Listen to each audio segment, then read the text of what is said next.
Olá, seja bem-vindo ao canal Ciência com Montagens Toscas. Como já deu a perceber pelo nome do canal, falaremos sobre ciência com um toque de humor e edições péssimas, mas sempre com muito conteúdo e informação.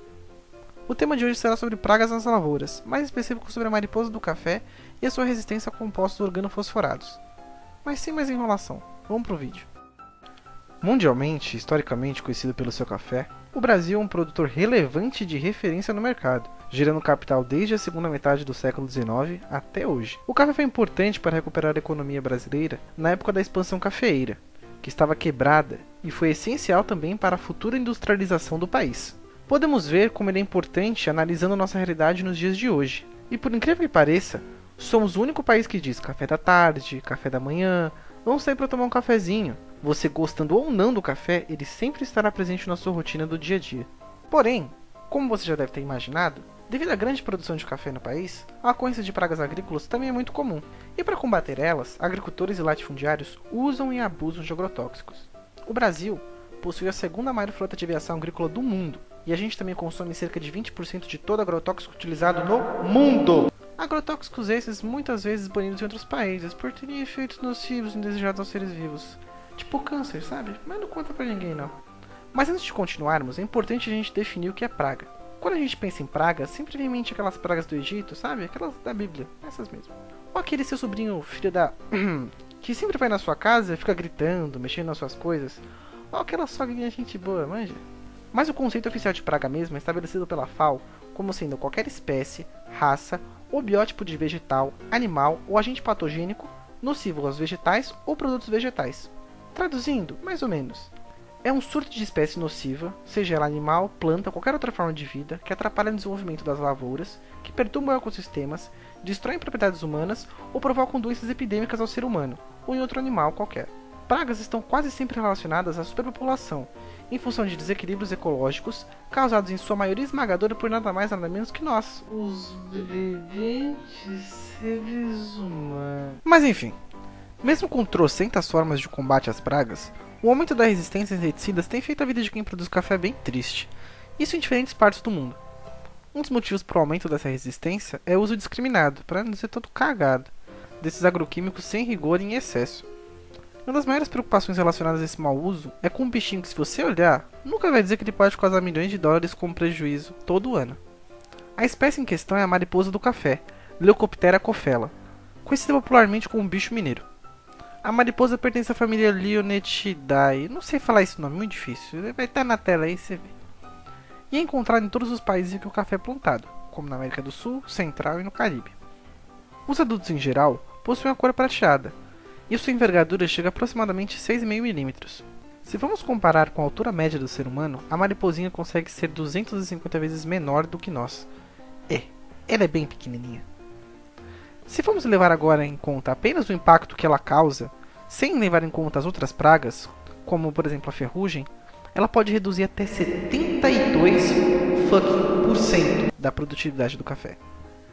O ciclo de vida do bichinho consiste basicamente em: as fêmeas adultas colocam ovos isolados nas partes de cima das folhas. Depois de 1 a 2 semanas, as lagartinhas eclodem e penetram diretamente na folha, minando as folhas para se alimentar. Essa fase pode durar em torno de 40 dias, dependendo do clima. E por sinal, os ataques dessa praga são muito ligados ao clima, sendo mais recorrente em regiões com temperaturas elevadas, associadas com estiagem e baixas. Elas minam, ou seja, vivem no interior do tecido das plantas hospedeiras. Como resultado dessa cavucada que elas dão no tecido das folhas, manchas marrons aparecem nas folhas, o que indica que houve necrose dos tecidos. Esse bichinho minúsculo é o provável responsável pela ascensão dos preços do café a partir de 1857, quando ocorreu uma grande infestação do bicho mineiro aqui no nosso país. Mas voltando a falar sobre resistência, a larva vem criando uma resiliência principalmente a compostos organofosforados, como fenitrotion, fention, diazinon, clorpyrifos, disulfoton, etion e paration metílico. Só tem nome difícil nisso, pelo amor de Darwin.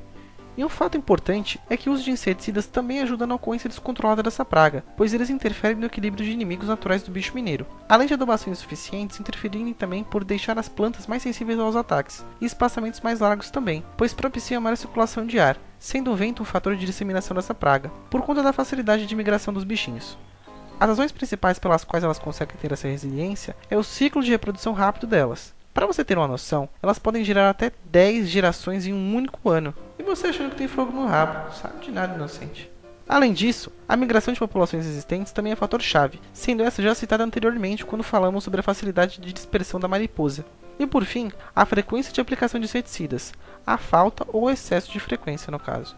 E como disse o especialista Celso Omoto, professor da Escola de Agricultura Luiz de Queiroz, da Universidade de São Paulo, UFAPESP, o fator determinante da evolução da resistência de uma praga ao inseticida é a pressão de seleção, ou seja, o uso contínuo de um mesmo produto sem implementação efetiva de estratégias de manejo e de resistência. Mas é importante ressaltar que a resistência é um processo natural e esperado. Mesmo que os agrotóxicos sempre fossem aplicados de forma correta, o desenvolvimento de mecanismos de defesa contra esses compostos ainda surgiria, porque a adaptação é uma das coisas mais necessárias para a vida, ainda mais quando o ambiente e as condições de sobrevivência estão cada vez mais sendo alteradas. Isso vem sido cada vez mais agravado por nós, seres humanos, sobretudo pelo nosso país, que é um dos maiores consumidores de defensivos agrícolas do mundo. E isso é devido como o governo brasileiro lida com o controle dessas substâncias, promovendo literalmente uma cultura do agrotóxico. Aliás, essa cultura do agrotóxico começou com a Revolução Verde. Revolução Verde, segundo Wikipedia, refere-se à invenção e disseminação de novas sementes e práticas agrícolas, que permitiram um vasto aumento na produção agrícola a partir de 1960 nos Estados Unidos e na Europa, e nas décadas seguintes em outros países, com o intuito de modernizar a agricultura. Esse movimento chegou com força no Brasil em 1960, com programas nacionais. Na última década, o Brasil expandiu esse mercado em 190%, se tornando o primeiro no ranking mundial. Desde o início do desgoverno de Bolsonaro, mais de 290 substâncias foram liberadas. Maconha que é bom, ninguém quer liberar, né? Destas, 32% são proibidas na União Europeia e 45% sendo consideradas altamente tóxicas. Entre 1999 e 2009, foram registrados 10 mil casos de intoxicação por agrotóxicos e mesmo diante da tamanha exposição, estudos mostraram que agricultores não reconhecem esse risco.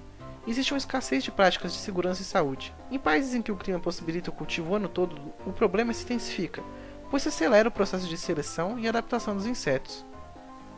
Por exemplo, o Brasil aumentou seu consumo de agroquímicos em 172%, enquanto o resto do mundo aumentou em apenas 90%. Uma das formas de reduzir o uso exagerado de agroquímicos seria utilizar e desenvolver variedades transgênicas de culturas que expressam proteínas com ação inseticida. Como consequência da redução do uso de inseticidas, a sobrevivência de inimigos naturais das pragas seria maior, o que permitiria seu controle natural. Então, meu querido telespectador, se você realmente ama seu cafezinho de manhã, apoie a ciência e o meio ambiente.